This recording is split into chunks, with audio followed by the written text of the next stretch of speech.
எல்லாருக்கும் வணக்கம். வாங்க நாம இன்னைக்கு ஒரு முக்கியமான விஷயத்த பத்தி பேசலாம். நம்மளோட கிளாஸ் ரூம்ஸ் எல்லாம் இப்போ டிஜிட்டல் ஆயிடுச்சு இல்லையா? ஸ்மார்ட் போன்ஸ், லேப்டாப்ஸ்னு எல்லாமே நம்ம படிப்போட ஒரு அங்கமாகிடுச்சு.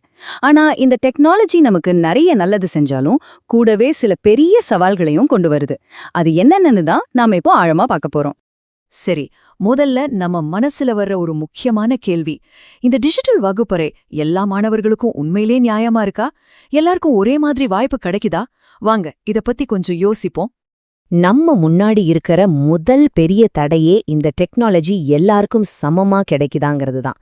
இதுதான் நாம டிஜிட்டல் டிவைட், அதாவது எண்ம பிளவுன்னு சொல்றோம். அப்போ இந்த எண்ம பிளவுனா என்னன்னு கேக்குறீங்களா? ரொம்ப சிம்பிள். ஒரு பக்கம் கம்ப்யூட்டர், இன்டர்நெட்னு எல்லா டெக்னாலஜியும் சுலபமா கிடைக்கிறவங்க, இன்னொரு பக்கம் இதெல்லாம் கிடைக்காம கஷ்டப்படுறவங்க. இவங்களுக்கு நடுவுல இருக்கிற இந்த பெரிய இடைவெளி தான் அது. இது சும்மா வரலங்க. நீங்க எங்க இருக்கீங்க, உங்களோட பொருளாதாரம் எப்படி இருக்குங்கிறத பொறுத்து தான் இந்த வித்தியாசம் வருது. இங்க பாருங்களேன், நகரங்கள்ல பார்த்தா நல்ல வேகமான இன்டர்நெட் எல்லா வசதியும் இருக்கு. ஆனா கிராமப்புறங்கள்ல நிலைமை அப்படியா இருக்கு? இல்ல. இன்டர்நெட் ரொம்ப மெதுவா இருக்கும், சில சமயம் கிடைக்கவே கிடைக்காது. இதனால அங்க இருக்கிற மாணவர்களுக்கு படிப்புல ஒரு பெரிய பின்னடைவு ஏற்படுது இல்லையா? சரி, பிரச்சனை இதுதானே நமக்கு தெரிஞ்சிடுச்சு. ஆனா இத பார்த்துட்டு சும்மா இருக்க முடியுமா? இது எப்படி சரி பண்றது? இந்த பெரிய இடைவெளியை எப்படி குறைக்கலாம்? இதுக்கு நாம 3 முக்கியமான விஷயங்கள்ல கவனம் செலுத்தணும். முதல்ல உள்கட்டமைப்பு, அதாவது இன்னும் இன்டர்நெட் வசதி இல்லாத கிராமப்புறங்கள், பின்தங்கிய பகுதிகளுக்கு பிராட்பேண்ட் கனெக்ஷன் கொண்டு போகணும்.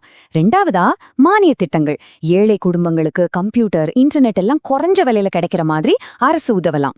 மூணாவதா சமூக அணுகல், நம்ம ஊர்ல இருக்கிற லைப்ரரி, சமூக மையங்கள்ல எல்லாருக்கும் இலவசமா இன்டர்நெட் கிடைக்கிற மாதிரி வசதி செஞ்சு கொடுக்கறது ரொம்ப ரொம்ப முக்கியம். ஓகே, இப்போ எல்லாருக்கும் இன்டர்நெட் கிடைச்சிடுச்சேனே வச்சுக்கலாம். அப்போ எல்லா பிரச்சனையும் தீர்ந்துருமா? இல்ல. அடுத்ததா ஒரு முக்கியமான கட்டத்துக்கு வரும்.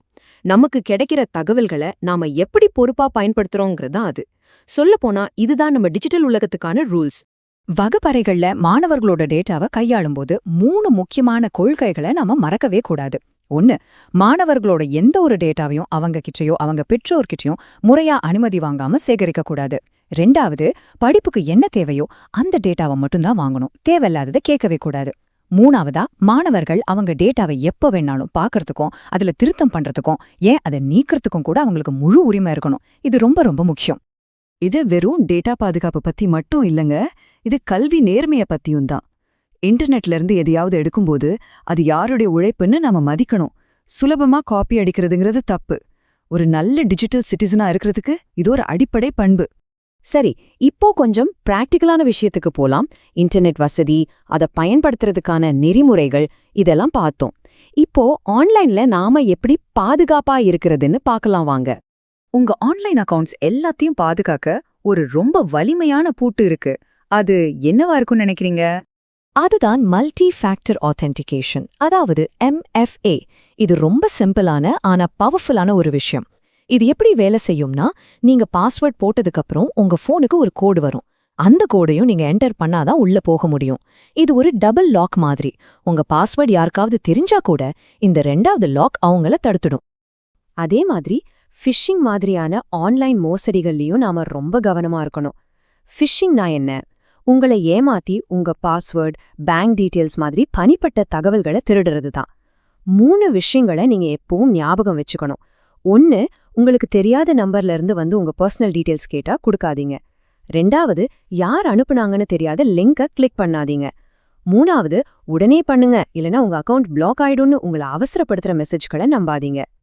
இன்னொரு ரொம்ப ரொம்ப முக்கியமான விஷயம், நல்ல ஞாபகம் வச்சுக்கோங்க. உங்க ஸ்கூலோ காலேஜோ இல்ல எந்த ஒரு உண்மையான நிறுவனமோ உங்க பாஸ்வேர்டை இமெயிலையோ மெசேஜ்லயோ கேட்கவே கேட்காது, ஒருபோதும் கேட்காது. அப்படி யாராவது கேட்டா அது 100க்கு 100 ஒரு ஏமாத்து வேலைதான்னு முடிவு பண்ணிடுங்க. இதுவரைக்கும் நம்ம பார்த்த விஷயங்கள் எல்லாம், அதாவது இன்டர்நெட் வசதி, நெறிமுறைகள், பாதுகாப்பு, இதெல்லாம் மாணவர்களோட பிரச்சனை மட்டும்னு நினைச்சிடாதீங்க. கல்வித்துறையில இருக்கிற எல்லாருக்குமே இது ஒரு பொதுவான சவால். மாணவர்கள், டீச்சர்ஸ், பெற்றோர்கள்னு நம்ம எல்லாரும் இந்த பயணத்துல ஒன்னாதான் இருக்கோம். இத பாருங்களேன், ஒவ்வொருத்தருக்கும் ஒரு விதமான சவால். மாணவர்களுக்கு சோஷியல் மீடியா, கேம்ஸ்னு கவனச்சிதறல்கள் ஒரு பக்கம், அளவுக்கு அதிகமான தகவல் இன்னொரு பக்கம். ஆசிரியர்களுக்கு இந்த புது டெக்னாலஜிய எப்படி பாடத்துல சரியா பயன்படுத்துறதுங்கிற குழப்பம். நிர்வாகிகளுக்கு எல்லாருக்கும் நியாயமான பாலிசி கொண்டு வரணும், டேட்டாவை பாதுகாக்கணுங்கிற பெரிய பொறுப்பு. பெற்றோர்களுக்கு குழந்தைங்க ஆன்லைன்ல பாதுகாப்பா இருக்காங்களா, எவ்வளவு நேரம் ஸ்கிரீன் பாக்குறாங்கங்கிற கவலை. பாத்தீங்களா, ஒவ்வொருத்தரோட பிரச்சனையும் தனித்தனி. அதனால கடைசியா நம்ம புரிஞ்சுக்க வேண்டிய ஒரு விஷயம் இருக்கு. ஒரு நல்ல டிஜிட்டல் வகுப்பறைய உருவாக்குறதுங்கிறது வெறும் டெக்னாலஜிய பத்தின விஷயம் கிடையாது. நிறைய கம்ப்யூட்டர் வாங்குறதாலேயோ வேகமான இன்டர்நெட் கனெக்ஷன் கொடுக்கறதாலேயோ மட்டும் இது சரியாயிடாது. இது மனுஷங்களை பத்தின விஷயம். மாணவர்கள், ஆசிரியர்கள், நிர்வாகிகள், பெற்றோர்கள்னு நம்ம எல்லாரும் ஒன்னா சேர்ந்து வேலை செஞ்சா மட்டும்தான் எல்லாருக்கும் சமமான, பாதுகாப்பான ஒரு அருமையான கற்றல் சூழலை உருவாக்க முடியும். அது நம்ம கையில தான் இருக்கு.